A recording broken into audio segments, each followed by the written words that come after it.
अगर दिल्ली सरकार के होम मिनिस्टर उसको अप्रूव करें तभी किसी प्रकार का एक्शन, किसी प्रकार की तोड़-फोड़, किसी प्रकार की शिफ्टिंग किसी भी धार्मिक स्थल या मंदिर की होती थी। अब जो रिलीजियस कमेटी है वो सीधे तौर पर केंद्र सरकार के अधीन आती है। कल जब मैंने एलजी साहब को चिट्ठी लिखी तो उनके ऑफिस ने कई मीडिया वालों को कहा कि ऐसा कोई भी निर्णय मंदिर तोड़ने का नहीं हुआ। ये सरासर झूठ है। 22 नवंबर को रिलीजियस कमेटी की मीटिंग हुई है और उसमें कई मंदिर तोड़ने का फैसला हुआ है। दिल्ली में विधानसभा चुनाव के नजदीक आते ही सियासत गर्माती जा रही है और अब यह सियासी घमासान धार्मिक स्थलों तक पहुंच चुका है। दिल्ली की मुख्यमंत्री आतिशी ने उपराज्यपाल विनय सक्सेना और गृह मंत्री पर आरोप लगाए हैं कि 22 नवंबर को एक बैठक में 6 मंदिरों को तोड़ने का निर्णय लिया गया था और इसके बाद यह फाइल उपराज्यपाल के पास भेजी गई थी। आतिशी ने इस पर कड़ी आपत्ति जताते हुए एक पत्र में धार्मिक स्थलों को बचाने की अपील की थी।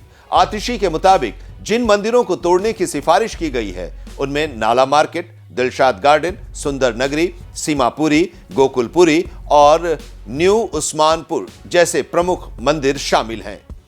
सीएम आतिशी ने ये आरोप भी लगाया कि धार्मिक समिति ने मुख्यमंत्री और गृह मंत्री को नजरअंदाज कर सीधे उपराज्यपाल को रिपोर्ट भेजी जो नियमों के खिलाफ है। इसके बाद एलजी सचिवालय ने इस आरोप का जवाब देते हुए दावा किया कि इस प्रकार की बैठकें पहले भी हुई थीं, खासकर 2016 में जब सत्येंद्र जैन गृह मंत्री थे और 2022 में जब अरविंद केजरीवाल मुख्यमंत्री थे।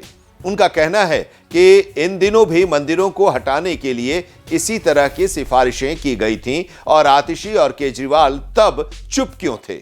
एलजी सचिवालय का आरोप है कि अब केवल चुनावी सियासत की जा रही है और इस मुद्दे को लेकर सच सामने नहीं आ रहा है। अब अगर दिल्ली सरकार के होम मिनिस्टर उसको अप्रूव करें तभी किसी प्रकार का एक्शन, किसी प्रकार की तोड़-फोड़, किसी प्रकार की शिफ्टिंग किसी भी धार्मिक स्थल या मंदिर की होती थी।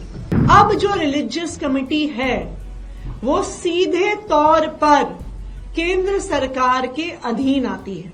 कल जब मैंने एलजी साहब को चिट्ठी लिखी तो उनके ऑफिस ने कई मीडिया वालों को कहा कि ऐसा कोई भी निर्णय मंदिर तोड़ने का नहीं हुआ।